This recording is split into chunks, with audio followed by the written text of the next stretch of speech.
അനുഗ്രഹീതമായ നല്ല രാത്രി സമയത്തിനായി കർത്താവിനെ സ്തോത്രം ചെയ്യുന്നു.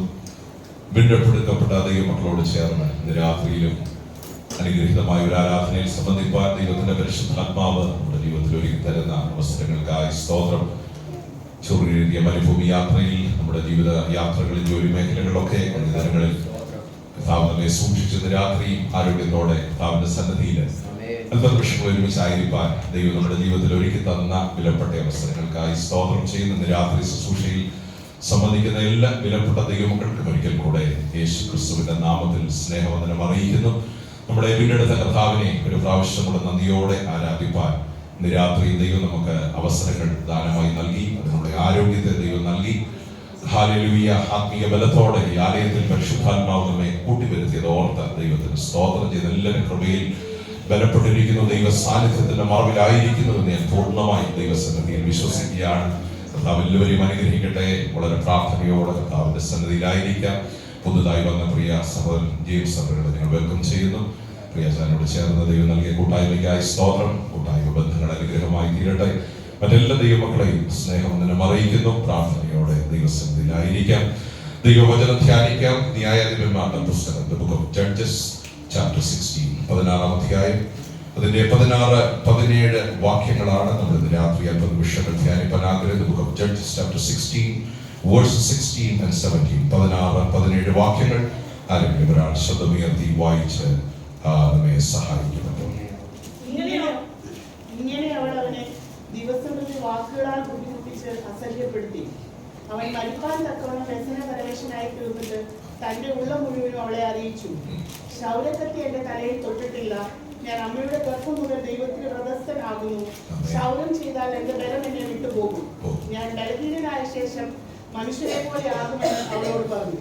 അതിന്റെ ലാസ്റ്റ് സെന്റൻസും കൂടെ ഒന്ന് എടുത്ത് വായിപ്പിക്കുന്നു. നമ്മൾ വായിച്ച് നിർത്തിയ 17-ാം വാക്യം, അതിന്റെ അവസാന ഭാഗം ഒന്നും കൂടെ വായിക്കും. ഞാൻ ബലഹീനനായ ശേഷം മനുഷ്യരെ പോലെ ആകുമെന്ന് അവളോട് പറഞ്ഞു. വളരെ പ്രാർത്ഥനയോടെ ചിന്തകൾ ഒരുമിച്ച് നമുക്ക് ചിന്തിക്കാം. ദൈവത്തിന്റെ സ്തോത്രം. ഒരു കാലഘട്ടത്തിൽ ദൈവജനത്തെ നയിപ്പാൻ ദൈവം തെരഞ്ഞെടുത്ത പഴയ നിയമത്തിലെ ഒരു പ്രധാന വ്യക്തിയാണ് ശിംശോൻ എന്ന് പറയുന്നത്. ന്യായാധിപന്മാരുടെ പുസ്തകമൊക്കെ നമ്മൾ പഠിക്കുമ്പോൾ രാജാവില്ലാത്ത ഒരു കാലഘട്ടം ഇസ്രായേൽ ജനത്തിനുണ്ടായിരുന്നു. രാജാവില്ലാത്ത ഒരു കാലഘട്ടം. ആ കാലഘട്ടങ്ങളിലൊക്കെ ജനം തോന്നിയതുപോലെ, ബോധിച്ചതുപോലെ നടന്നു എന്ന് ദൈവത്തിന്റെ വചനത്തിൽ നമ്മൾ വായിക്കുന്നുണ്ട്. അവരെ നയിക്കുവാൻ, അവർക്ക് ബുദ്ധി ഉപദേശിച്ചു കൊടുക്കുവാൻ, അവരുടെ ജീവിത പ്രതിസന്ധികളിൽ മുന്നിൽ നിന്ന് നയിപ്പാൻ ഒരു നായകനെ ദൈവം കാലാകാലങ്ങളിൽ എഴുന്നേൽപ്പിച്ചു. ശ്രദ്ധിച്ചു കേൾക്കണം. ഒത്തിരി ശക്തരായ ദൈവദാസന്മാരുടെ പട്ടിക ദൈവവചനത്തിൽ ഉടനീളം നമ്മൾ കാണുന്നുണ്ട്. ഏറ്റവും ചുരുങ്ങിയത് 12 മുതൽ 13 വരെ ന്യായാധിപന്മാരെ കാലഘട്ടങ്ങളിൽ ദൈവം എടുത്ത് ഉപയോഗിച്ചതായി ദൈവത്തിന്റെ വചനത്തിൽ നമ്മൾ വായിക്കുന്നുണ്ട്. ശമൂവേലും അതുപോലെ ഒരു ന്യായാധിപനായി ജനത്തിന് ന്യായം പാലിച്ചു കൊടുക്കുവാൻ, രാജാവ് ആയ ഒരു വ്യക്തി ഇസ്രായേൽ ജനത്തെ നയിപ്പാൻ ഇല്ലാതിരുന്ന ഒരു കാലഘട്ടത്തിൽ ജനത്തിന് ബുദ്ധി ഉപദേശിച്ചു കൊടുക്കുവാൻ ദൈവം ഒരാളെ നിയമിച്ചു വെക്കുവാനിടയായി തീർന്നു. ഇസ്രായേൽ ജനം, പ്രത്യേകിച്ച് ന്യായാധിപന്മാരുടെ കാലഘട്ടങ്ങളിൽ ജീവിച്ച കാലഘട്ടം നമ്മുടെ വചനം വായിക്കുമ്പോൾ തങ്ങൾക്ക് തോന്നിയതുപോലെ ജീവിച്ച ഒരു കാലഘട്ടം. ദൈവത്തെ മറന്ന്, ദൈവത്തിന്റെ പ്രവർത്തികളെ മറന്ന്, ദൈവം ചെയ്ത അത്ഭുതങ്ങളെ മറന്നു കളഞ്ഞ് അവരുടേതായ തിരക്കേറിയ സ്വകാര്യ ജീവിതങ്ങളിൽ മുഴുകിയവർ യാത്ര ചെയ്യുമ്പോൾ ദൈവത്തിന്റെ സ്തോത്രം, അവരെ ദൈവത്തിങ്കിലേക്ക് മടക്കി വരുത്തേണ്ടതിന് ചില സാഹചര്യങ്ങൾ നിർബന്ധപൂർവം ദൈവം അവരുടെ ജീവിതത്തിൽ അയച്ചു. ശ്രദ്ധിച്ചു കേൾക്കണേ. തിരക്കേറിയ ലോക സാഹചര്യങ്ങളിൽ അവരുടേതായ ബുദ്ധിയിൽ ആശ്രയിച്ചവർ മുന്നോട്ട് പോയ ഒരു കാലഘട്ടത്തിൽ പിതാക്കന്മാരുള്ള ദയ മറന്നു പോകാത്ത ദൈവം, അവരുടെ പ്രാർത്ഥന മറന്നു കളയാത്ത ദൈവം, അവരുടെ കണ്ണുനീരൊരിക്കലും തള്ളിക്കളയാത്ത ദൈവം തലമുറകളെ ഓർക്കുവാനിടയായി. ഞാൻ എപ്പോഴും ചിന്തിക്കും, ദൈവത്തിന്റെ ദയ എന്നുള്ള ഒരു വലിയ വാക്കുകൾ കൊണ്ട് വർണ്ണിക്കാൻ കഴിയാത്ത ഒരാഴമായ സ്നേഹം തന്നെയാണ്. ഈ ജനത്തെ തള്ളിക്കളഞ്ഞ് മറ്റൊരു ഗ്രൂപ്പിനെ ദൈവത്തിന് സെലക്ട് ചെയ്യാമായിരുന്നു. പക്ഷെ ദൈവം അത് ചെയ്തില്ല. ചെയ്യാഞ്ഞതിന്റെ കാര്യം അവരുടെ പിതാക്കന്മാർ ഒഴുക്കിയ കണ്ണുനീർ, അവരുടെ പ്രാർത്ഥനയും അവരുടെ നിലവിളിയും ദൈവം ഒരിക്കലും മറന്നു കളഞ്ഞില്ല. അവരൊക്കെ ലോകചരിത്രത്തിൽ നിന്ന് മാറ്റപ്പെട്ടു, അവരുടെ ശരീരങ്ങളൊക്കെ മണ്ണിനടിയിൽ മറഞ്ഞു. പക്ഷെ വാഗ്ദത്തം ചെയ്തവൻ വിശ്വസ്തൻ. ദൈവത്തിന് സ്തോത്രം ചെയ്യുക. എപ്പോഴും ഓർക്കണം, നമ്മൾ ഈ ദൈവസാന്നിധ്യത്തിൽ നിന്ന് അകന്നു പോയാലും അറിയാതെ നമ്മളെ പിന്തുടരുന്ന ഒരു കരുണയുണ്ട്. അത് നമ്മളോടുള്ള നീതിയല്ല, ആരോടൊക്കെയോ ദൈവം കാണിച്ച. ഞാൻ ഈ സ്റ്റേജിൽ നിൽക്കുമ്പോൾ ഞാൻ എപ്പോഴും ഓർക്കും, ഇതിന്റെ പിന്നിൽ ആരും അറിയാതെ കരഞ്ഞ കണ്ണുകളുണ്ട്, ഇതിന്റെ പിന്നിൽ വില കൊടുത്ത ഒരു സമൂഹമുണ്ട്, ഇതിന്റെ പിന്നിൽ പ്രാർത്ഥിച്ച ഒരു സമൂഹമുണ്ട്. എന്റെ ജീവിതത്തിൽ ഒരു തെറ്റ് പറ്റിയാലും ദൈവം പലപ്പോഴും മൗനമായിരിക്കാം. കാരണം മാറ്റിക്കളഞ്ഞ് മറ്റൊരാളെ അപ്പോയിന്റ് ചെയ്യാൻ അറിയാഞ്ഞിട്ടല്ല, ആരോടൊക്കെയോ ഉള്ള ദൈവത്തിന്റെ നീതി. ദൈവത്തിന്റെ സ്തോത്രം. പക്ഷെ ഒരിക്കലും അതൊരു എക്സ്ക്യൂസായി നമ്മൾ എടുക്കരുത്. രാത്രി ശ്രദ്ധിക്കുന്നുണ്ടോ? ശബ്ദമായി ഞാൻ ഈ മെസ്സേജ് തുടങ്ങുന്നത്. അത് നമ്മളോടുള്ള ഒരു ദയയാണെന്ന് ഓർക്കരുത്, അത് ആരോടൊക്കെയുള്ള ദൈവത്തിന്റെ ദയയാണ് എന്ന് നമ്മൾ ഓർക്കണം. ചില ബ്രാക്കറ്റ് പീരീഡുകൾ നമ്മുടെ ജീവിതത്തിൽ ദൈവം അനുവദിച്ചു. പ്രവാചകന്മാരെ അവരുടെ മധ്യത്തിൽ അയച്ചു, ദൈവത്തിലേക്ക് മടങ്ങി വരണമെന്നുള്ള നിയോഗം നൽകി. പക്ഷെ തിരക്കേറിയ ജീവിത സാഹചര്യങ്ങളിൽ സ്വയം ബുദ്ധിയിൽ ആശ്രയിച്ചവർ മുന്നോട്ട് പോയി. അവർക്ക് മറക്കാൻ കഴിയുന്ന ഒറ്റയാളെ ഉള്ളായിരുന്നു, അത് ദൈവമായിരുന്നു. അവർക്ക് മാറ്റിവെക്കാൻ കഴിയുമായിരുന്ന എന്തെങ്കിലും ഉണ്ടെങ്കിൽ അത് ദൈവത്തിന് ചെയ്യുന്നത് എന്തെങ്കിലുമായിരുന്നു. സ്തോത്രം. ആ കാലഘട്ടങ്ങളിൽ ജീവിതത്തിന്റെ കഷ്ടതകളിലേക്ക് ദൈവം അവരെ അയക്കുവാനിടയായി. അത് നിർബന്ധപൂർവം, മനഃപൂർവം ദൈവം ആ ജനത്തെ ശത്രുക്കളുടെ കയ്യിൽ ഏൽപ്പിച്ചു കൊടുത്തു. ശത്രുക്കളുടെ കയ്യിൽ ഏൽപ്പിച്ചു കൊടുത്തപ്പോൾ ഈ ജനം തിരിച്ചറിഞ്ഞ ഒരു കാര്യമുണ്ട്, ഞങ്ങൾ നിന്നതല്ല, ആരോ ഞങ്ങളെ നിർത്തിയതാണ്. ദൈവത്തിന്റെ സ്തോത്രം. നമ്മൾ ജോലി ചെയ്ത് ശമ്പളം മേടിച്ചതല്ല, നമ്മളെ നിർത്തിയ ഒരു കൃപയുണ്ട്. ദൈവത്തിന്റെ സ്തോത്രം. നമ്മുടെ കഴിവുകൊണ്ട് നേടിയതല്ല, നമ്മളെ കരുതിയ ഒരു കാര്യമുണ്ട്. ഡ്രൈവിംഗ് നന്നായി അറിയുന്നത് കൊണ്ടല്ല നമ്മൾ ഇവിടെ വന്നത്, നമ്മെ പരിപാലിച്ച ഒരു ദൈവത്തിന്റെ കരമുണ്ട്. രാത്രി എത്ര പേര് അത് വിശ്വസിക്കുന്നുണ്ട്? താഴ്ചയിൽ എന്നെ ഓർത്തവന് അവന്റെ ദയ എന്നേക്കുമുള്ളത്. എളിയവനെ ഓർക്കുന്ന ഒരു ദൈവത്തിന് അവന്റെ ദയ എന്നേക്കും. ഈ ദൈവിക കാര്യങ്ങൾ മാറ്റിവെച്ച് സ്വയം ബുദ്ധിയിൽ ആശ്രയിച്ച് യാത്ര ചെയ്യരുത്. ദൈവസന്നിധിയിൽ ഏറ്റവും ദുഃഖകരമായ ഒരു കാര്യം തന്നെയാണ്. ദൈവത്തിന് സ്തോത്രം ചെയ്യുക. അപ്പൊ ആ ജനത്തെ കഷ്ടതയുടെ നടുവിലേക്ക് ദൈവം അയച്ചു. അതിന് ദൈവം ഉപയോഗിച്ച ഒരു മാർഗം ശത്രുക്കളുടെ കയ്യിൽ ദൈവം ഏൽപ്പിച്ചു. എന്താ അതിന്റെ ആത്മീയ അർത്ഥം? അവരാഗ്രഹിക്കാത്ത, അവർ പ്രതീക്ഷിക്കാത്ത ജീവിത വഴികളിലേക്ക് ദൈവം അവരെ നടത്തുവാനിടയായിരുന്നു.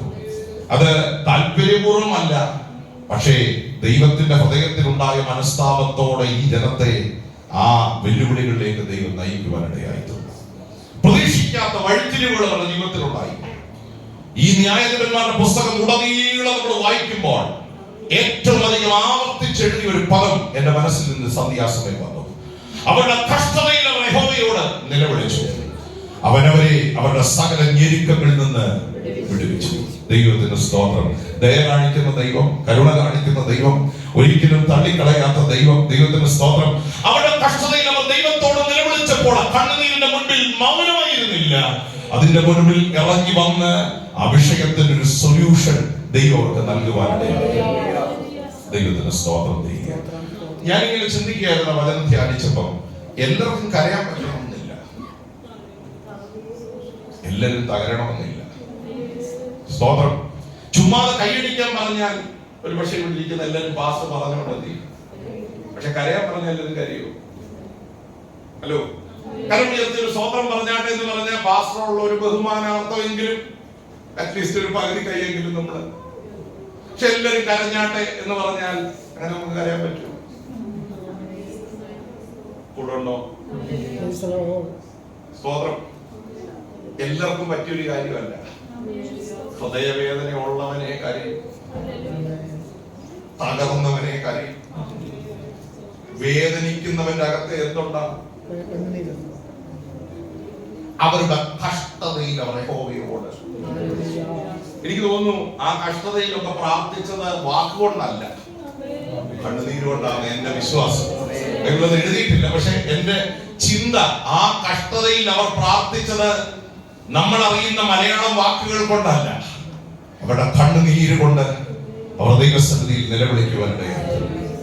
ആ കണ്ണുനീരിന്റെ മുൻപിൽ തള്ളിക്കളയാതെ ഒരല്പം കൂടെ കരയട്ടെ എന്ന് പറഞ്ഞ് നീട്ടിവെക്കാതെ ശക്തരായ ദൈവദാസന്മാരെ ഓരോ കാലഘട്ടങ്ങളിൽ ഉപയോഗിച്ച് അവരെ ആരാണോ പീഡിപ്പിച്ചത് അവരെ ജയിക്കുവാൻ തക്കവണ്ണം ഒരു അഭിഷേകം നൽകി ദൈവം തന്റെ ദാസന്മാരെ പുറത്തു കൊണ്ടുവരുവാനായിട്ട്. എനിക്ക് തോന്നുന്നത് ഈ അഭിഷേകത്തിന്റെ വില എന്താണെന്ന് ജനം അറിഞ്ഞത് ന്യായാധിപന്മാരുടെ ഘട്ടത്തില്. ഓരോ വ്യക്തികളുടെ മേൽ ഉയരത്തിലെ ശക്തി അയച്ച് ആ വ്യക്തിയെ വ്യത്യസ്തരാക്കി ദൈവം മാറ്റുവാനിടയായി. അല്പനിമിഷങ്ങൾ ശാന്തമായി ചിന്തിച്ചപ്പോൾ മനുഷ്യ ശരീരത്തിന് 3 ഘടകങ്ങൾ ഉണ്ടെന്നാണ് ശാസ്ത്രം നമ്മളെ പഠിപ്പിക്കുന്നത്, സയൻസ് നമ്മളെ പഠിപ്പിക്കുന്നത്. മാനുഷിക ബോഡിക്ക് അല്ലെങ്കിൽ ശരീരത്തിന് 3 എലമെന്റുകളുണ്ട്. ദേഹം, ദേഹി, ആത്മാവ്. അല്ലേ? കറക്റ്റ് അല്ലേ? ദേഹം, ബോഡി, മൈൻഡ്, സോൾ. ഈ 3 കൊണ്ട് ഉണ്ടാക്കിയതാണ് ഒരു മനുഷ്യൻ. അല്ലേ? ഇവിടെ ഇരിക്കുന്ന എല്ലാവർക്കും എന്തുണ്ട്? 3 ഘടകങ്ങളുണ്ട്. എന്താ ദേഹം എന്ന് പറയുന്നത്? അത് നമ്മുടെ പുറമെയുള്ള ശരീരമാണ്. It is an external appearance. അല്ലേ? നമ്മുടെ പുറമെയുള്ള ശരീരത്തെ വിളിക്കുന്ന പേരാണ് ദേഹം. നമ്മൾ എപ്പോഴും കാണുന്നത് എന്താണ്? ദേഹത്തെയാണ്. നമ്മൾ ഏറ്റവും കൂടുതൽ പരിപാലിക്കുന്നത് എന്തിനെയാണ്? എന്റെ കൂടെ നിങ്ങളുണ്ടോ? ദേഹം, ദേഹി, ആത്മാവ്. ഒന്നാമത്തെ ഘടകം ദേഹം. നമ്മൾ ഫുഡ് കുറയ്ക്കുന്നത് എന്തുകൊണ്ടാണ്? നമ്മുടെ ശരീരത്തെ നമ്മൾ സ്തോത്രം നമ്മൾ നല്ല ആഹാരം കഴിക്കുന്നത് എന്തുകൊണ്ടാ? മോനെ KFC കഴിക്കരുത്, നല്ല ബദാം കഴിക്കണമെന്ന് പറയുന്നത് എന്തുകൊണ്ടാ? നമ്മൾ എന്തിനെ സ്നേഹിക്കുന്നു? കൂടെ നിങ്ങളുണ്ടോ? സ്തോത്രം. ജങ്ക് ഫുഡ് കഴിക്കരുത്, ആരോഗ്യമുള്ള ഫുഡ് കഴിക്കണം എന്ന് പറയുന്നത് എന്തുകൊണ്ടാ? നമ്മൾ എന്തിനെ സ്നേഹിക്കുന്നു? കൂടെ ഉണ്ടോ? നമ്മൾ ശരീരത്തെ. ഈ 3 ഘടകങ്ങളിൽ ഏറ്റവും കൂടുതൽ മനുഷ്യൻ സ്നേഹിക്കുന്നത് ദേഹത്തെയാണ്. എന്നാൽ മനുഷ്യന് രണ്ടാമതൊരു ഘടകമുണ്ട്, അത് ദേഹിയാണ്, മൈൻഡാണ്. എന്താ ദേഹി എന്ന് പറയുന്നത്? ചിന്തകൾ, വിചാരങ്ങൾ, വികാരങ്ങൾ ഒക്കെ ഉൾക്കൊള്ളുന്ന ഒരു ഘടകമാണ് ദേഹി എന്ന് പറയുന്നത്. അത് നമുക്ക് കാണാൻ പറ്റില്ല. സ്തോത്രം. ഇച്ഛകൾ, വികാരങ്ങൾ, ദേഷ്യം, കോപം, ശാഠ്യം ഇതെല്ലാം വെളിപ്പെടുന്നത് എവിടെ? സ്തോത്രം. വൈരാഗ്യം വെളിപ്പെടുന്നത് എവിടെ? സ്നേഹം വെളിപ്പെടുന്നത് എവിടെ? വികാരങ്ങൾ വെളിപ്പെടുന്ന ആ ഘടകത്തെ വിളിക്കുന്ന പേരാണ് ദേഹി. സ്തോത്രം. ശരീരത്തെ നമ്മൾ പരിപാലിക്കെങ്കിൽ ഈ ദേഹിയെ കൺട്രോൾ ചെയ്യാൻ പാടും. ചിലപ്പോൾ നമ്മുടെ കയ്യിലും അത് അങ്ങനെ തോന്നിയിട്ടുണ്ടോ? നമ്മുടെ വികാരങ്ങൾ, വിചാരങ്ങൾ, ഇച്ഛകൾ, ഈ നമ്മുടെ ആഗ്രഹങ്ങളൊക്കെ നമ്മുടെ കൺട്രോളിൽ പോലും ചിലപ്പോൾ എന്ത് ചെയ്യത്തില്ല, നിൽക്കുമോ? മനുഷ്യന്റെ മനസ്സിന് എന്തില്ല? സ്തോത്രം. ഇംഗ്ലീഷിൽ പറയുന്നത് സ്കൈ ഈസ് ദ ലിമിറ്റ്. അല്ലേ? ആകാശത്തോളം വലുതാണ് മനുഷ്യന്റെ ചിന്തകൾ, വിചാരങ്ങൾ, വികാരങ്ങൾ. അത് മനുഷ്യന് കൺട്രോൾ ചെയ്യാൻ കഴിയില്ല. പക്ഷേ ഇതെല്ലാം ഉൾക്കൊള്ളുന്ന ഒരു ഘടകമാണ് ദേഹി എന്ന് പറയുന്നത്. ദേഹി ഉള്ളത് കൊണ്ട് നമ്മൾ ചിന്തിക്കുന്നത്, ദേഹി ഉള്ളത് കൊണ്ട് നമ്മൾ പ്രവർത്തിക്കുന്നത്, ദേഹി ഉള്ളത് കൊണ്ട് വികാരങ്ങൾ നമ്മളിൽ ഉണ്ടാകുന്നത്, കരയുന്നത്, ചിരിക്കുന്നതെല്ലാം ദേഹിക്കകത്തുനിന്ന് വരുന്ന ഇമോഷനുകളാണ്. അല്ലേ? എന്നാൽ മനുഷ്യന് മൂന്നാമതൊരു ഘടകമുണ്ട്, അത് ആത്മാവാണ്. It is the spirit. ആത്മാവിനെ കുറിച്ച് ബൈബിൾ നൽകുന്ന ഏറ്റവും നല്ല നിർവചനം, ആത്മാവ് അയച്ചവന്റെ അടുക്കലേക്ക് മടങ്ങി പോകും എന്ന് വെച്ചാൽ അതിനൊരു ഉടമയുണ്ട്. ആത്മാവിന് ആരുണ്ട്? ഒരു ഉടമസ്ഥനുണ്ട്. സ്തോത്രം. ദേഹം ഇവിടെ അവസാനിക്കും, ദേഹിയും ഇവിടെ അവസാനിക്കും, പക്ഷെ ആത്മാവ് അയച്ചവന്റെ അടുക്കലേക്ക്. ഓ, സ്തോത്രം ചെയ്യുക. ഇതിലേറ്റവും പ്രധാനപ്പെട്ടതല്ല, അത് ആത്മാവ് തന്നെയാണ്.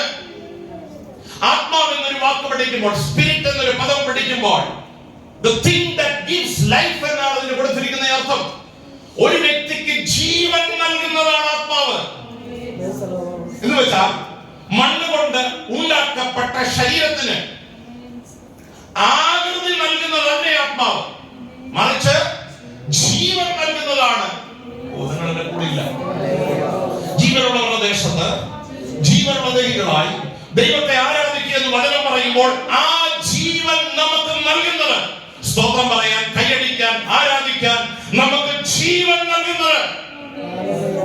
വ്യക്തിയെ ആത്മീയനാക്കി തീർക്കുന്നത് ആത്മാവാണ്. ദൈവത്തിന് സ്തോത്രം ചെയ്യുക. ഏറ്റവും പ്രധാനപ്പെട്ടത് ആത്മാവാണെന്ന് പറയാൻ കാര്യം, ഇത് നഷ്ടപ്പെട്ടാൽ ദേഹത്തിന് ദേഹിക്കും പിന്നെന്തില്ല. വിത്തൗട്ട് ദ സ്പിരിറ്റ്, ആത്മാവില്ലാതെ ശരീരത്തിനും വികാരങ്ങൾക്കും എന്തില്ല. അപ്പൊ ഏറ്റവും പ്രധാനപ്പെട്ട ഏതാ? എല്ലാവരുടെ അകത്ത് എന്തുണ്ട്? ആത്മാവിനെ കണ്ടിട്ടുണ്ടോ? കണ്ടിട്ടില്ല. പക്ഷെ ഏറ്റവും വിലപ്പെട്ടത് എന്താണ്? സ്തോത്രം. ഒരു ഫോണിനകത്ത് ഒരു ബാറ്ററി ചലിക്കുന്നത് പോലെ ഒരു ശരീരത്തിന് ജീവൻ നൽകുന്നത്, ശ്വാസം നൽകുന്നത്, എഴുന്നേറ്റ് നിൽപ്പാൻ ബലം നൽകുന്നത് ആത്മാവാണ്. പക്ഷെ ഇപ്പോഴും ശ്രദ്ധിച്ചോണം, ആത്മാവിന് ഉടയവനുണ്ട്. ഇതെന്റെ സ്വന്തമല്ല, ഇതാരോ എന്റെ ജീവിതത്തിലാക്കിയതാണ്. ആത്മാവിന് ആരുണ്ട്? പ്രിയ സ്നേഹിത, സഹോദരി, സഹോദര, ഇന്ന് രാത്രി വചനം പറയുമ്പോൾ ഓർത്തുകൊള്ളണം, നിന്റെ ജീവിതം നിനക്ക് നിശ്ചയിക്കാം. പക്ഷെ നിനക്ക് ആത്മാവ് തന്ന ഒരു ഉടയവനുണ്ട്. ആ ഉടമസ്ഥന് അതിനെ കുറിച്ചൊരു ഉത്തരവാദിത്തമുണ്ട്. ഉടമസ്ഥൻ മറ്റൊരാളാണെന്ന് പറയുമ്പോൾ അതിന്റെ അധികാരിയും മറ്റൊരാളാണ്. അല്ലെങ്കിൽ നമ്മുടെ ജീവിതത്തിന്റെ ഉടമസ്ഥൻ മറ്റൊരാളാണ്. പൗലോസാണ് ആ വ്യക്തിയെ നന്നായി നിർവചിച്ചത്. എന്റെ ഉടയവൻ, ഞാൻ സേവിച്ചു നിൽക്കുന്നവനുമായി എന്റെ കർത്താവ് ഇന്നലെ രാത്രി എന്റെ അടുക്കൽ നിന്നു. എത്ര പവർഫുൾ വാക്കുകൾ അപ്പോസ്തലപ്രവൃത്തി 23-ാം അധ്യായത്തിൽ നമ്മൾ കാണുന്നു. എന്റെ ഉടയവനും ഞാൻ സേവിച്ചു നിൽക്കുന്നവനുമായ. ഒരു മനുഷ്യന് ജീവൻ നൽകുന്നത്, ഒരു മനുഷ്യനെ ചലിപ്പിക്കുന്നത്, ഒരു മനുഷ്യന് വ്യക്തിത്വം നൽകുന്നത്, ഐഡന്റിറ്റി നൽകുന്നത് ആത്മാവാണ്. എന്നാൽ ഒരു ദൗത്യം നിർവഹിക്കാൻ ഒരു വ്യക്തിയുടെ മേൽ ദൈവം പകരുന്ന ഒരു ആത്മാവുണ്ട്. അത് ഉയരത്തിലെ ശക്തിയാണ്. പൗലോസാണ് ഏറ്റവും നന്നായി ആ ശക്തിയെ വ്യാഖ്യാനിച്ചത്. ഈ ശക്തി ഞങ്ങളുടെ സ്വന്തമെന്നല്ല, അത് ദൈവത്തിന്റെ, അറിയാവുന്നവരെന്ന് പറഞ്ഞ ദൈവത്തിന്റെ ദാനമത്രേ എന്ന് വരേണ്ടതിന് അത് നിക്ഷേപമായി ഞങ്ങളുടെ മൺപാത്രങ്ങളിൽ എന്ത് ചെയ്യുക. ഗിദെയോനെ കുറിച്ച്, ശിംശോനെ കുറിച്ചൊക്കെ നമ്മൾ വായിക്കുമ്പോൾ ആ ചിന്തകൾ നമ്മൾ വായിച്ചു പോയിട്ടുള്ള ഒരു പദം നിങ്ങളുടെ മനസ്സിലേക്ക് ഞാൻ ഒന്ന് തട്ടി ഉണർത്താം. നമ്മൾ ഒത്തിരി വായിച്ചു പോയിട്ടുണ്ട്. യഹോവയുടെ ആത്മാവ് അവന്റെ മേൽ വന്നു, ഇല്ലേ? അങ്ങനെ ഒരു വാക്ക് വായിച്ചിട്ടുണ്ടോ? ഉണ്ട്. യഹോവയുടെ ആത്മാവ് അവന്റെ മേൽ വന്നു. അപ്പൊ ആദ്യ ആത്മാവ് ഏതാ? ഞാൻ ഓർപ്പിച്ച ആദ്യ ആത്മാവ് അതൊരു മനുഷ്യന്റെ ശരീരത്തിന് ജീവൻ നൽകുന്ന ആത്മാവ്, ഒരു മനുഷ്യനെ ചലിപ്പിക്കുന്ന ആത്മാവ്. പക്ഷെ ദൈവാത്മാവിന്റെ പ്രത്യേകത, ഒരു ദൗത്യം നിർവഹിക്കാനുള്ള ശക്തി ഒരു മനുഷ്യന് നൽകുന്നത് ഉയരത്തിലെ ആത്മാവാണ്. It is the spirit of God. ദൈവത്തിന്റെ ആത്മാവാണ്. ഈ രണ്ട് ആത്മാവും ഒരു ദൈവപൈതലിന് ആവശ്യമാണ്. ഇനി ഒരു ആത്മീയ മെസ്സേജിലേക്ക് ഞാൻ കയറുക. മനുഷ്യന് ദൈവം ജീവിക്കാൻ നൽകിയ ഒരു ആത്മാവും മനുഷ്യനെ ആത്മീയനായി ശക്തനാക്കുന്ന ഒരാത്മാവ്, അത് ഉയരത്തിലെ ആത്മാവ്. ഇനി ആ ലാസ്റ്റ് സെന്റൻസ് ഒന്നും കൂടെ ഞാൻ ഒന്ന് വായിപ്പിക്കാൻ പോകും. ശ്രദ്ധിച്ചു കേൾക്കണേ. ഈ രണ്ട് വാക്കുകൾ നിങ്ങളൊന്ന് കോർവേറ്റ് ചിന്തിക്കണം. ആ 17-ാം വാക്യം, അതിന്റെ ആ ലാസ്റ്റ് സെന്റൻസ് ഒന്നും കൂടെ ഒന്ന് വായിച്ച് സഹായിച്ചു. ഞാൻ ബലഹീനനായ ശേഷം മനുഷ്യനെ പോലെ ആകുമെന്ന് അവളോട് പറഞ്ഞു. സ്തോത്രം. ഇപ്പൊ ഞാൻ ആരാ? ബലവാന. എന്നെ ബലമുള്ളതാക്കിയത് ആരാ? യഹോവയുടെ ആത്മാവ്. പക്ഷെ അത് നഷ്ടപ്പെട്ടാൽ ഞാൻ ആരാവും? ബലഹീനനാവും. സാധാരണ അപ്പം രണ്ട് കാറ്റഗറി ഉണ്ട്. ഒന്ന്, ദൈവം നമുക്ക് ജീവിപ്പാൻ ലഭിച്ച ആത്മാവോടെ ജീവിക്കുന്നവർ. രണ്ട്, ഉയരത്തിലെ ശക്തി പ്രാപിച്ച് ജീവിക്കുന്നവർ. ഈ രണ്ട് കാറ്റഗറിയും സഭയ്ക്കകത്തുണ്ട്. ബലവാന്മാരുമുണ്ട്. സ്തോത്രം. പക്ഷെ രണ്ടുപേർക്കുള്ള പ്രത്യേകത, ചർച്ച് മെമ്പർഷിപ്പ് കിട്ടും. ബലവാനും മെമ്പർഷിപ്പ് കിട്ടും. സ്തോത്രം. ഇപ്പൊ മെമ്പർഷിപ്പ് കൊടുക്കുമ്പോൾ ആവശ്യം പ്രാവശ്യമാണോ എന്ന് ചോദിച്ചാണോ? അല്ല. എല്ലാവരും ഉണ്ടോ? സ്തോത്രം. സഭയ്ക്കകത്ത് ബലവാന്മാരുമുണ്ട്. ഇപ്പൊ ഞാനിത് വ്യാഖ്യാനിക്കുമ്പോൾ ഇന്ന് രാത്രി 8:30 നമ്മൾ ഒരു കൺക്ലൂഷനിലെത്തുന്നു. ഞാൻ ഇത് ഏത് കാറ്റഗറിയിലാണ്? സ്തോത്രം. ഞാൻ എല്ലാ യോഗത്തിനും വരുന്നുണ്ട്, എല്ലാ ഉപവാസ പ്രാർത്ഥന ഞാൻ കൂടിയിട്ടുണ്ട്. സ്തോത്രം. ആശീർവാദം പറയുന്നവരിൽ ഞാൻ നിന്നിട്ടുണ്ട്. ദൈവത്തിന്റെ സ്തോത്രം. ഞാൻ പ്രാർത്ഥിക്കുന്നവനാണ്, തത്വമേശ എടുക്കുന്നവനാണ്. പക്ഷെ ഈ രണ്ട് കാറ്റഗറിയിൽ ഏതിൽ നമ്മൾ പെടുന്നുവെന്ന് ഇന്ന് രാത്രി നമ്മളെ തന്നെ ഒന്ന് സ്വയം ശോധന ചെയ്യണം. ഇനി 16-17 വാക്യങ്ങൾ ഒന്നും കൂടെ വായിക്കും. ആ വാക്യങ്ങൾ ഞാൻ ഒന്ന് വിശദീകരിച്ച് ആ വേദഭാഗത്തിലേക്ക് ഒന്ന് വരാം. 16 വാക്യങ്ങൾ ഒന്ന് വായിച്ച് സഹായിച്ചു. ഇങ്ങനെ അവൾ അവനെ ദിവസം പ്രതി വാക്കുകളാൽ ബുദ്ധിമുട്ടിച്ച് അസഹ്യപ്പെടുത്തി. അവൻ മരിപ്പാൻ തക്കവണ്ണം വ്യസന പരവശനായി തീർന്നിട്ട് തന്റെ ഉള്ള മുഴുവനും അവളെ അറിയിച്ചു. ശൗര്യക്കത്തി എന്റെ തലയിൽ തൊട്ടിട്ടില്ല. ആ വാക്യങ്ങൾ ശ്രദ്ധിക്കണം. എന്റെ തലയിൽ തൊട്ടിട്ടില്ല. ഞാൻ അമ്മയുടെ ഗർഭം മുതൽ ഗർഭസ്ഥനാകുന്നു. ഈ ശക്തിയുടെ അടിസ്ഥാനം ഞാൻ ഗർഭം മുതൽ വൃതസ്ഥനാണ്. അപ്പൊ അത് നിങ്ങൾ ശ്രദ്ധിച്ചോ. ഞാൻ ആരാണ്? വൃതം എന്ന പദത്തിന് ഉടമ്പടി എന്നാണ് അർത്ഥം. കവനന്റ് എന്നൊരു പദമാണ് അവിടെ രേഖപ്പെടുന്നത്. ഹസ്സേദ് എന്നൊരു പദമാണ് എബ്രായ ഭാഷയിൽ കൊടുത്തിരിക്കുന്നത്. ദൈവത്തിന് സ്തോത്രം. ആ പദത്തിനർത്ഥം ദൈവത്തോട് നിയമം ചെയ്തവനെന്ന. ഉദാഹരണം, ദാനിയേലിലെ 3 ബാലന്മാരെയും ബാബിലോണിൽ കൊണ്ടുപോയി. പക്ഷെ അവർ ഗ്രഹവിചാരകനോട് പറഞ്ഞൊരു കാര്യമുണ്ട്: ഇവിടെ കഴിക്കുന്ന ആഹാരം ഞങ്ങൾക്ക് കഴിക്കാൻ പറ്റില്ല, രാജാവിന് കൊടുക്കുന്ന മദ്യം ഞങ്ങൾ ഉപയോഗിക്കില്ല, വീഞ്ഞ് ഞങ്ങൾ ഉപയോഗിക്കില്ല. എന്റെ കൂടെ നിങ്ങളുണ്ടോ? കാരണം ഞങ്ങൾ വൃതസ്ഥരാണ്. ഞങ്ങൾക്കൊരു ഉടമ്പടിയുണ്ട്, ഞങ്ങൾക്കൊരു തീരുമാനമുണ്ട്. ആ തീരുമാനം ഞങ്ങൾക്ക് ലംഘിക്കാൻ കഴിയില്ല. സ്തോത്രം. നമ്മളെല്ലാം ഉടമ്പടിയുള്ളവരാണോ? ഈ ഉടമ്പടി എന്നൊരു വാക്ക് പഴയ നിയമത്തിൽ പഠിക്കുമ്പോൾ ജീവിതത്തിൽ മാത്രമല്ല, ആഹാരക്രമത്തിൽ, സംസാരത്തിൽ, ഇടപാടുകളിൽ, സ്വഭാവത്തിൽ ഒരു വ്യക്തിക്ക് ദൈവത്തോട് ഉടമ്പടി ഉണ്ടായിരിക്കണം. ദൈവത്തിന്റെ ദാസനായ യോബ് ഒരിക്കൽ ഇങ്ങനെ പറഞ്ഞു: ഞാൻ എന്റെ കണ്ണിന് ഒരു നിയമം ചെയ്തിരിക്കുന്നു, അതെനിക്ക് ലംഘിക്കാൻ കഴിയില്ല. എന്റെ കൂടെ നിങ്ങളോ? നോട്ടത്തിന് പോലും എന്തുണ്ട്? നമ്മൾ ആരാന്ന് നമുക്കറിയാമോ? നമ്മുടെ നോട്ടത്തിന് പോലും എന്തുണ്ട്? എന്താ ഉടമ്പടി? അതൊരു തീരുമാനമാണ്. എന്ത് ചെയ്യാം, എന്ത് ചെയ്യാൻ പാടില്ല എന്ന് കൽപ്പിച്ചാക്കിയ ഒരു ഉടമസ്ഥൻ നമുക്കുണ്ട്. നമുക്ക് ഏത് വാക്കും പറയാൻ പറ്റില്ല. നമ്മുടെ ശൈലിയിൽ സംസാരിക്കാൻ നമുക്ക് കഴിയില്ല. നമ്മുടെ സംസാരത്തിന് ഒരു ഉടമ്പടിയുണ്ട്, ഭക്ഷണ ക്രമീകരണത്തിന് ഒരു ഉടമ്പടിയുണ്ട്, ആത്മീയ ജീവിതത്തിന് ഒരു ഉടമ്പടിയുണ്ട്. ഉടമ്പടി ഉടമസ്ഥനോടാണ്. ഒരിക്കലും എന്ത് ചെയ്യാൻ പാടില്ല? ദൈവത്തിന് സ്തോത്രം. ഒരിക്കൽ പോലും ലംഘിക്കാൻ പാടില്ല. നമ്മൾ പലപ്പോഴും കൊച്ചു ക്ലാസ്സിൽ പഠിച്ച ഒരു സങ്കീർത്തനമാണ് 1-ാം സങ്കീർത്തനം, അല്ലേ? അതിന്റെ 1-ാം വാക്യം കാണാന്ന് നമുക്ക് എല്ലാവർക്കും അറിയാവുന്നതുകൊണ്ടാണ്. ക്രിസ്ത്യന്മാരുടെ കുഴപ്പമൊന്നുമില്ല. ആലോചനപ്രകാരം നടക്കാതെ, പാപികളുടെ വഴിയിൽ നിൽക്കാതെ, പരിഹാസികളുടെ ഇരിപ്പിടത്തിൽ ഇരിക്കാതെ,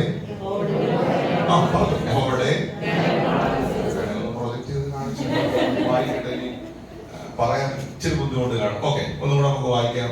യഹോവയുടെ ന്യായപ്രമാണത്തിൽ സന്തോഷിച്ച് ന്യായപ്രമാണത്തെ രാപ്പകൽ ഉടമ്പടിയാ. അപ്പൊ ഉടമ്പടി സങ്കീർത്തനക്കാരൻ വ്യാഖ്യാനിക്കും: ദുഷ്ടന്മാരുടെ ആലോചന പ്രകാരം നടക്കരുത്. നമുക്ക് ആലോചന പറഞ്ഞു തരേണ്ട ഒരാള് ഉണ്ട്. 2, പാപികളുടെ വഴിയിൽ. എന്താ പാപികളുടെ വഴിയിൽ ഇരിക്കരുതെന്ന് പറയുന്നത്? സ്തോത്രം. ഈ പരിഹാസ സഭകൾ നമ്മൾ എന്ത് ചെയ്യരുത്? കുറ്റം പറയുന്നവരുടെ സഭയെ നമ്മൾ എന്ത് ചെയ്യരുത്?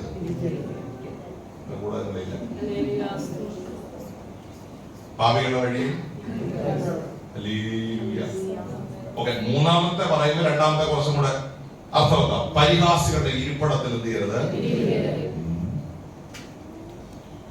നമുക്ക് പന്തി അല്ലെന്ന് കണ്ടാൽ രക്ഷപ്പെട്ടോ. കാരണം നമുക്ക് ഇരിക്കാൻ പറ്റിയ സ്ഥലങ്ങളുണ്ട്. നമ്മൾ പറയാൻ പാടില്ലാത്ത പല കാര്യങ്ങളുണ്ട്, ചെയ്യാൻ പാടില്ലാത്തതുണ്ട്, ഇടപെടാൻ പാടില്ലാത്ത ചില കാര്യങ്ങളുണ്ട്. ഓ രക്തത്താൽ അവിടെ ഒന്നും നമ്മൾ എന്ത് ചെയ്യാൻ പാടില്ല.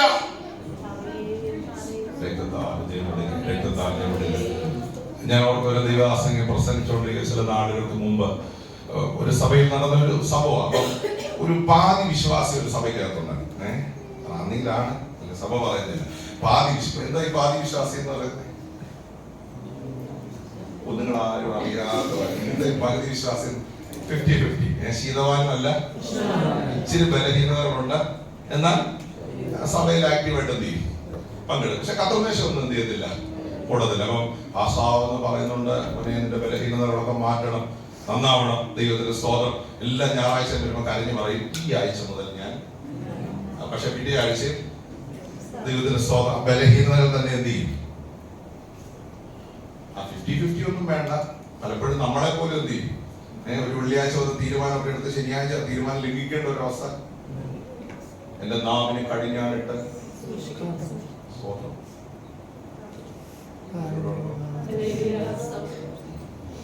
ഉടമ്പടിയുണ്ടോ? അപ്പൊ നാക്കിനും എന്തുണ്ട്, കണ്ണിനും എന്തുണ്ട്? രണ്ടേ ഞാൻ എടുക്കുന്നുള്ളൂ, ബാക്കി പോയാൽ നിങ്ങളെ ചിലപ്പോ ഫോം മാറിയാലോ. നമ്മുടെ ശരീരത്തിലെ എല്ലാ അവയവങ്ങൾക്കും എന്തുണ്ട്? ഉടമ്പടിയുണ്ട്.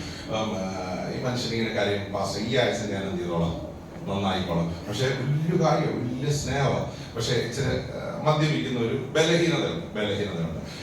കർത്തൃമേശം ഒന്നും എടുക്കത്തില്ല. പക്ഷെ എല്ലാ യോഗത്തിലും എന്ത് ചെയ്യും, വരും, ആക്റ്റീവായിട്ട് വരും. പുറകിലേ ഇരിക്കുന്നുള്ളൂ, ഏറ്റവും ലാസ്റ്റ് കസേരയിൽ ഇരിക്കുന്നത്. കാരണം അദ്ദേഹത്തിന് അറിയാം ഞാൻ എന്താണ്, അയോഗ്യ, ബലഹീനനാണെന്ന് അറിയാം. ദൈവത്തിന്റെ സ്തോത്രം ചെയ്യാം.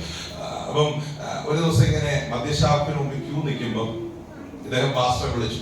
അപ്പം നല്ലൊരു അരയൊക്കെ അടിച്ചിട്ടാണ് അടുത്ത ബോട്ടിൽ മേടിക്കാൻ. അപ്പം ഞാൻ കഴിഞ്ഞ വെള്ളിയാഴ്ച പറഞ്ഞല്ലോ, അര അടിച്ചു കഴിയുമ്പോൾ പിന്നെ പാസ്റ്റർ എന്നല്ല അളിയാന്ന് വിളിക്കുന്നു. ഫോൺ വിളിച്ച് ചോദിച്ചു, അളിയാ ദൈവത്തിന്റെ സ്തോത്രം എവിടാ? അപ്പം പാസ്റ്റർ പറഞ്ഞു മനസ്സിലായത്. അപ്പം എന്നിട്ട് പറഞ്ഞു, പാസ്റ്റർ അളിയന്റെ സഭയിൽ ഒരു വിശ്വാസം എന്റെ മുമ്പിലുള്ളത്.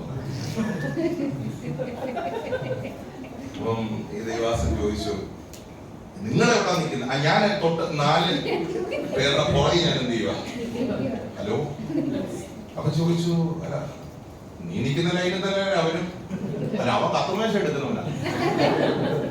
അപ്പം ഈ ബലഹീനനായ വിശ്വാസിയുടെ അകത്തൊരു ചിന്തയുണ്ട്, കർത്തൃമേശ എടുക്കുന്നവന് ഇത് എന്ത് ചെയ്യാൻ പാടില്ല, എനിക്ക് ഒരല്പം എന്റെ കൂടെ തന്നെ ഉണ്ടോ? ഇവൻ ഉടമ്പടിയുള്ളവനാ, ഇവനെന്ത് ചെയ്യാൻ പാടില്ല, നിങ്ങളിവിടെ ഇല്ല, എനിക്കെന്തില്ല. അതുകൊണ്ട് ആ ലൈനിൽ എനിക്ക് നിങ്ങളെല്ലാവരും കൂടെ ഉണ്ടോ? ഞാനത് വളരെ ചിന്തിപ്പിച്ചു. ആ ദൈവാസം സി ഉടമ്പടി എന്ന് പറയുന്നത് ജീവിതത്തിന്റെ എല്ലാ തലങ്ങളിലും നമുക്ക് ഉണ്ടാകണം. എന്താ കാര്യം? ഉടമ്പടി എടുത്തവരോട് കണക്ക് ബോധിപ്പിക്കേണ്ട വരുമെന്ന ഇവിടെ ആരെങ്കിലും ഒക്കെ കളിപ്പിക്കാം. ഹലോ. പക്ഷേ ജീവനുള്ള ദൈവത്തിന്റെ മുൻപിലാണ് ഞാൻ നിൽക്കേണ്ടത് എന്ന ബോധ്യം. സ്തോത്രം. ഉടമ്പടി ഒരു തീരുമാനമാണ്, അത് ദൈവത്തോട് കമ്മിറ്റ് ചെയ്യുന്ന ഒരു ഉറപ്പാണ്. ഈ ശിംശോന്റെ മേൽ വ്യാപരിച്ച ശക്തിയുടെ അടിസ്ഥാനം എന്താ? ഞാൻ ഗർഭം മുതൽ വൃതസ്ഥനാണ്. ദൈവശക്തി ഒരാളുടെ മേൽ വ്യാപരിക്കണമെങ്കിൽ ആൾ എങ്ങനെയുള്ള ആളായിരിക്കണം? ഞാനതാ പറഞ്ഞു വന്നതിന്റെ അർത്ഥം. ഉയരത്തിലെ ശക്തിയും പരിശുദ്ധാത്മാവിന്റെ നിറവും ഒരു വ്യക്തിയുടെ മേൽ ആധികാരികമായി വ്യാപരിക്കണമെങ്കിൽ നാവിന്റെ മേൽ, കണ്ണിന്റെ മേൽ, ചിന്തകളുടെ മേൽ, ബുദ്ധിമണ്ഡലങ്ങളുടെ മേൽ, വികാരങ്ങളുടെ മേൽ, ജീവിതത്തിന്റെ മേൽ ഉടമ്പടി ഉണ്ടായിരിക്കണം. എന്ത് ചെയ്യണം? ഉടമ്പടി ഉണ്ടായിരിക്കണം. ഉടമ്പടിയുള്ള വ്യക്തിയുടെ മേലാണ് ഉയരത്തിലെ ശക്തി വ്യാപരിക്കുന്നത്. അങ്ങനെയെങ്കിൽ ഇന്ന് രാത്രി പ്രാർത്ഥിക്കണം, അത് നഷ്ടപ്പെടുന്നത് ഒന്നും നമ്മുടെ ജീവിതത്തിൽ വേണ്ട, അത് ചോർന്നു പോകുന്നത് ഒന്നും നമുക്ക് വേണ്ട.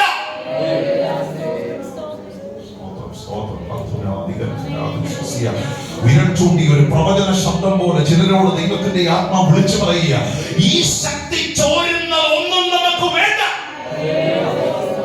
ഈ ശക്തി ഒരു വ്യക്തിയുടെ മേൽ വ്യാപരിക്കണമെങ്കിൽ അവൻ ദൈവത്തോട് ഉടമ്പടിയുള്ള വ്യക്തിയായിരിക്കണം. സ്തോത്രം.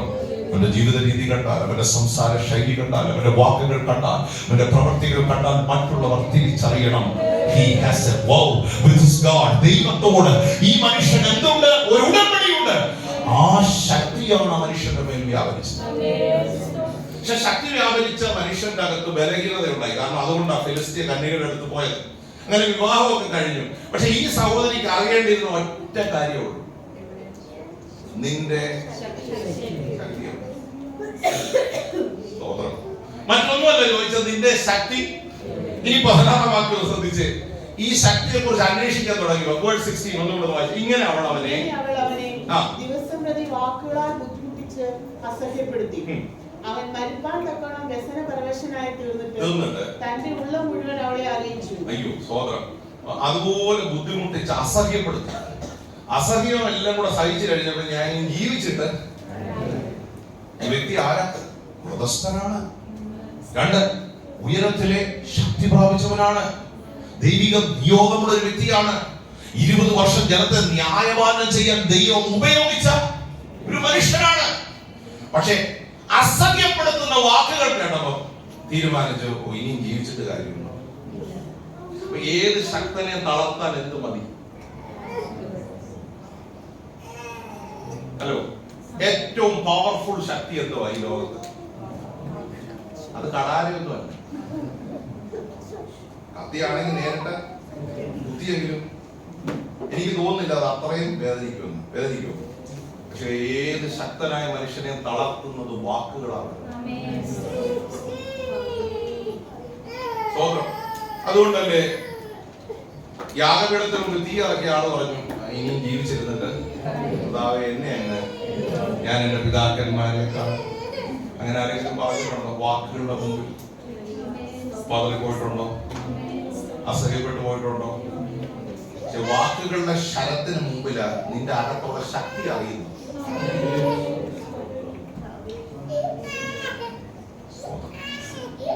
നിന്റെ മേലുള്ള അഭിഷേകവും നിന്റെ മേലുള്ള വിളിയും നിന്റെ മേലുള്ള അധികാരവും നിന്റെ മേലുള്ള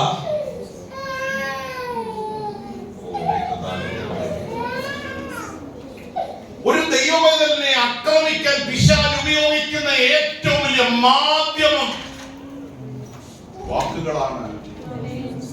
വാക്കുകളുടെ മുൻപിൽ ഒരു വ്യക്തിയുടെ ആരാധന മാറുമെന്നും കൈയടി കുറയുമെന്നും മുഖത്തെ ചിരി മായുമെന്നും ആർക്കറിയാം?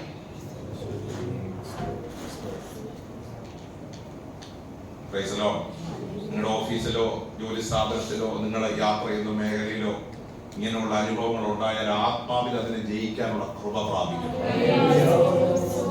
നീ വൃതസ്ഥനാണ്, നീ ഉടമ്പടിയുള്ളവനാണ്, നീ തീരുമാനമുള്ളവനാണ്, നീ ഉടമ്പടി എടുത്തത് ദൈവത്തോടാണ്. ഒരു മനുഷ്യനെ നോക്കിയല്ല നീ വിശ്വാസ ജീവിതത്തിൽ ഇറങ്ങിയത്.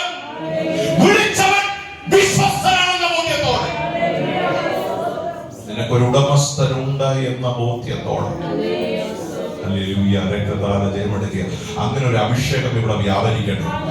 സ്തോത്രം, സ്തോത്രം. വാക്കുകളുടെ മുന്നിൽ പതറിപ്പോകുന്നവരായിട്ടല്ല, ക്ഷീണിച്ചു പോകുന്നവരായിട്ടല്ല, മാനസികമായി തളർന്നു പോകുന്നവരായിട്ടല്ല, ഗിവപ്പ് ചെയ്യുന്നവരായിട്ടല്ല. കർത്താവേ, ആ ഉയരത്തിലെ ബലം എനിക്ക് ആവശ്യമാണ്. സ്തോത്രം ചെയ്യുക. ശക്തി ചോർന്നു പോകത്തക്ക നിലയിൽ അസഹ്യമായ വേദനകൾ ജീവിതത്തിൽ ഉണ്ടായപ്പോ മതിയെന്ന് പറഞ്ഞു. ഈ അസഹ്യപ്പെടുത്തപ്പോഴാ ഉള്ളു തുറന്ന് എന്ത് ചെയ്തത്? സ്തോത്രം പറഞ്ഞു, എന്റെ ശക്തി വൃതത്തിൽ ഉണ്ടായിരിക്കുന്നു. ഈ നിലയിൽ എന്നെ കൈകാര്യം ചെയ്താൽ ഞാനും മറ്റുള്ളവരെ പോലെ ആരാകും? മറ്റുള്ള മനുഷ്യരെ പോലെ. ആ വാക്ക് അവിടെ എഴുതിയിട്ടുണ്ട്, ബലഹീനനാകും. നിങ്ങൾ ശ്രദ്ധിച്ചാലോ? ഞാനും ആരാകും? ബലഹീനനാകും. മറ്റുള്ള മനുഷ്യരെ പോലെ നമ്മളെ ആക്കുക എന്നുള്ളതാണ്. സ്തോത്രം. പിശാചിന്റെ ലക്ഷ്യം നിങ്ങളുടെ ജോലിയല്ല, പിശാചിന്റെ ലക്ഷ്യം നിങ്ങൾ വെക്കുന്ന വീടല്ല, നിങ്ങളുടെ ഫ്യൂച്ചർ. അയ്യോ, അങ്ങനെ ഒരു മണ്ടത്തരം ഉണ്ടാകരുന്നേ. നിങ്ങളുടെ കുഞ്ഞുങ്ങളുടെ വിദ്യാഭ്യാസമോ ഭാവിയോ അല്ല പിശാചിന്റെ ലക്ഷ്യം. നീ ശക്തി ക്ഷയിച്ച് മറ്റുള്ളവരെ പോലെ ബലഹീനനായി, ആത്മത്വം അനുഭവിക്കാൻ കഴിയാതെ, ദൈവ സാന്നിധ്യം അനുഭവിക്കാൻ കഴിയാതെ മാറണമെന്നുള്ളതാണ്. ഞാൻ സ്നേഹത്തോടെ പറയും, നിന്റെ പ്രമോഷൻ അല്ല പിശാചിന്റെ ലക്ഷ്യം, നിന്റെ ഇൻക്രിമെന്റ് അല്ല അവന്റെ ലക്ഷ്യം. നീ സാധാരണക്കാരനാണ്, ബലഹീനനായി മാറണം. നിന്റെ മേലുള്ള അഭിഷേകത്തിൽ ചോർച്ചയുണ്ടാകണം. ഇന്ന് രാത്രിയിൽ ഒരു നിയോഗം പോലെ ചിലരോട് ദൈവത്തിന്റെ ആത്മ വിളിച്ചു പറയുക, പിശാചിന്റെ തന്ത്രങ്ങളെ കണ്ടുണർന്ന് കർത്താവേ, ആ ഉയരത്തിലെ ശക്തി നഷ്ടപ്പെട്ടു പോകാതെ ക്രിസ്തീയ ജീവിതത്തിൽ ഉറപ്പോടെ നിൽക്കാനുള്ള ഒരു കൃപ എനിക്ക് തരണമെന്ന് എത്ര പേർക്ക് ഇന്ന് രാത്രി പ്രാർത്ഥിക്കാൻ കഴിയും?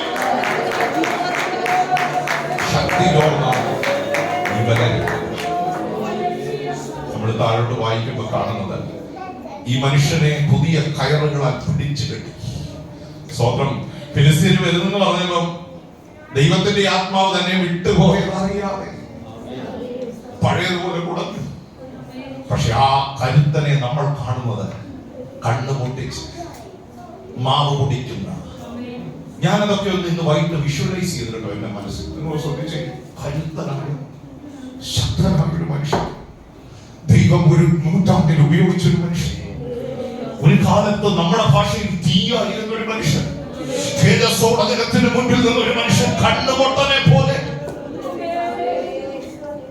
ഹല്ലേലൂയ, മറ്റുള്ളവരുടെ മുൻപിൽ ഒരു പരിഹാസമായി തീരാൻ കാര്യം ദൈവം തനിക്ക് നൽകിയ ശക്തി ചോർന്നു പോയതാണ്. ശക്തി ചോർന്നാൽ നമ്മളും സാധാരണക്കാരാണ്. എന്താ ശക്തിയുടെ പ്രത്യേകത? പൗലോസ് കൊരിന്ത്യർ ലേഖനത്തിൽ ഇങ്ങനെ വ്യാഖ്യാനിച്ചു: ബലഹീനതകൾ തുണ നിൽക്കുന്ന ദൈവത്തിന്റെ ശക്തി, തികഞ്ഞവരായി തീർക്കുന്ന ദൈവത്തിന്റെ ശക്തി. ആ ശക്തിയാണ് ഇന്ന് രാത്രി ദൈവമക്കളെ നമ്മുടെ മേൽ വ്യാപരിക്കുന്നത്. ഇന്ന് രാത്രി ഒരു സ്വയം ശോധന ചെയ്യണം. ഞാനൊരു സാധാ വിശ്വാസിയാണോ? ഞാനൊരു സാധാ പെന്തക്കോസ്ത് അനുഭവമുള്ളവനാണോ? അതോ ദൈവശക്തി പ്രാപിച്ചവനാണോ? അത് കാത്തു സൂക്ഷിക്കുന്നവനാണോ? നമ്മള് പല സാക്ഷ്യങ്ങൾ കേൾക്കാറുണ്ട്. ഞാൻ 82 പ്രാപിച്ചു, ഞാൻ 92 പ്രാപിച്ചു, ഞാൻ 97 പ്രാപിച്ചു. പക്ഷെ ഇന്ന് രാത്രി ചോദ്യമല്ല, അതിൽ നിലനിൽക്കാൻ ഇന്ന് വരെ കഴിഞ്ഞു? കണ്ണുപൊട്ടനെ പോലെ മനുഷ്യരുടെ മുൻപിൽ ഒരു പരിഹാസമായി മാറിയപ്പോൾ തന്റെ ജീവിതത്തിന്റെ നിസ്സഹായ അവസ്ഥയിൽ ശിംശോൻ പ്രാർത്ഥിച്ചൊരു പ്രാർത്ഥനയുണ്ട്: ഒരിക്കൽ കൂടെ ആ ശക്തി എന്റെ മേൽ. വെളിപ്പാടുള്ളവരെ അങ്ങനെ പ്രാർത്ഥിക്കാൻ പറ്റും, നിയോഗമുള്ളവരെ അങ്ങനെ പ്രാർത്ഥിക്കാൻ പറ്റും, അഭിഷേകമുള്ളവരെ അങ്ങനെ പ്രാർത്ഥിക്കാൻ പറ്റും. ഇന്ന് സഭകളിൽ ദൈവത്തിന് വേണ്ടത് സാധാരണ മനുഷ്യനെ അല്ല, ആത്മനിയോഗം പ്രാപിച്ചവരെയാണ്. സ്തോത്രം. സഭയിൽ ദൈവത്തിന് വേണ്ടത് റെഗുലർ മെമ്പേഴ്സിനെ അല്ല, ദൈവശക്തി ഉയരത്തിൽ നിന്ന് പ്രാപിച്ചവരെയാ. സഭാഭക്തിയുള്ളവരല്ല, സഭാ കമ്പമുള്ളവരല്ല ദൈവത്തിന് ആവശ്യം. അങ്ങനെ ഒരു ശക്തി എനിക്ക് വേണമെന്ന് ആഗ്രഹിക്കുന്ന എത്ര ദൈവം എന്നെ കരുത്തുള്ളവനാക്കുന്ന, എന്റെ ബലഹീനതയിൽ തുണ നിൽക്കുന്ന ഒരു ഉയരത്തിലെ ശക്തി എന്റെ മേൽ പകരണം കർത്താവേ. മറ്റൊരു ആംഗിൾ കൂടെ നമ്മൾ ചിന്തിച്ചു. ആ ശക്തി പകരാനുള്ള ഒറ്റ കാര്യം നീ എടുത്ത തീരുമാനമാ, നീ എടുത്ത വ്രതമാ, നിന്റെ ജീവിതത്തിന്റെ വിശുദ്ധിയാ, നിന്റെ ജീവിതത്തിന്റെ നിർമ്മലതയാ. അതെവിടെയെങ്കിലും ചോർന്നു പോയിട്ടുണ്ടെങ്കിൽ ഇന്ന് രാത്രി പ്രാർത്ഥിക്കണം. അയ്യോ, ഒരു മടങ്ങി വരവിനൊരു അവസരം എന്റെ ദൈവമേ എനിക്ക് തരണമേ. മടങ്ങി വരുന്ന ദൈവമക്കളെ, മടങ്ങി വരുന്ന ദൈവമക്കളെ, ദൈവ സാന്നിധ്യമോ ദൈവസന്നിധിയോ ദൈവീയ കാര്യങ്ങളോ അലക്ഷ്യമായി എടുക്കരുത്. 2, നിങ്ങളുടെ എളിയ ദൈവദാസൻ എന്നുള്ള നിലയിൽ ഒരു കമാൻഡ് പോലുള്ള നിയോഗം തരിക: വ്രതം തെറ്റിക്കരുത്. നാവിനെ സൂക്ഷിക്കണം, കണ്ണുകളെ സൂക്ഷിക്കണം, ചിന്തയെ സൂക്ഷിക്കണം. നമുക്കൊരു ഉടമസ്ഥനുണ്ട്. ശക്തി ചോർന്ന് കണ്ണുപൊട്ടനായി മറ്റുള്ളവരുടെ മുൻപിൽ അപമാനിക്കപ്പെടുന്നതാ ജീവിതത്തിന്റെ ഏറ്റവും വലിയ നിസ്സഹായാവസ്ഥ. ഹല്ലേലൂയ. വിളിച്ചിറക്കിയപ്പോൾ പകർന്നൊരു ദൈവകൃപയുണ്ട്. അത് ചോർന്നു പോയെങ്കിൽ പറ, എന്റെ തീരുമാനത്തിൽ ഒത്തിരി തെറ്റുകൾ വന്നിട്ടുണ്ട് ദൈവദാസ. എന്റെ ദൈവമേ എന്നോട് ക്ഷമിക്കണേ. എന്റെ വാക്കുകളിൽ ഒത്തിരി കുറവ് വന്നിട്ടുണ്ട്. എന്റെ ബലഹീനതകൾ ഒത്തിരി കുറവ് എനിക്ക് സംഭവിച്ചിട്ടുണ്ട്. ക്ഷമിക്കണം. കണ്ണുകൾ അടച്ച എല്ലാ ദൈവമക്കളും ഒരു നിമിഷം ദൈവത്തോടൊന്ന് പ്രാർത്ഥിച്ചാണ്. രക്തത്താൽ ജയമെടുക്കുക. കൃപ ചോർന്നു പോയ, ദൈവസ്ഥാനത്തെ ചോർന്നു പോയ, ദൈവശക്തി ചോർന്നു പോയ ചില മേഖലകളെ ആത്മാവിൽ കണ്ട് ഇന്ന് രാത്രി അതിനെ ജയിക്കാം. ഒരു അഭിഷേകം ഈ ഹോളിനകത്ത് വ്യാപരിക്കട്ടെ. രക്തത്താൽ ജയമെടുക്കുക, രക്തത്താൽ ജയമെടുക്കുക. നമ്മുടെ കൃപ ചോർന്നു പോയതിന്റെ പിന്നിൽ വ്യാപരിച്ച ഘടകം നമുക്കറിയാം. ഓ ദൈവത്തിന്റെ സ്തോത്രം. പാപ മേഖലകളെ നമുക്കറിയാം. ഓ ഉടമ്പടി തെറ്റിച്ച മേഖലകൾ നമുക്കറിയാം. ഇന്ന് രാത്രി ദൈവത്തോട് കരഞ്ഞ് പ്രാർത്ഥിച്ചൊന്ന് ചോദിച്ച്, I need a restoration. എനിക്കൊരു മടങ്ങി വരവ് ആവശ്യമാണ്. എന്റെ ദൈവം എന്നോട് ക്ഷമിക്കണേ അപ്പാ. ഒന്ന് മനഃപൂർവ്വം എന്ന് പ്രാർത്ഥിച്ച ഹൃദയത്തിൽ ഈ വചനം തട്ടിയവർ മാത്രം ആ വചനത്തിൽ ഒന്ന് പ്രാർത്ഥിച്ച് എന്റെ കണ്ണുകളെ സൂക്ഷിപ്പാൻ, എന്റെ ജീവിതത്തെ സൂക്ഷിപ്പാൻ, എന്റെ നാവിനെ സൂക്ഷിപ്പാൻ, ദൈവത്തിന്റെ സ്തോത്രം, എന്റെ അവയവങ്ങളെ സൂക്ഷിപ്പാൻ, ദൈവമേ എന്റെ ജീവിതത്തിൽ ദൈവം തന്നതിനെ എല്ലാം സൂക്ഷിപ്പാൻ.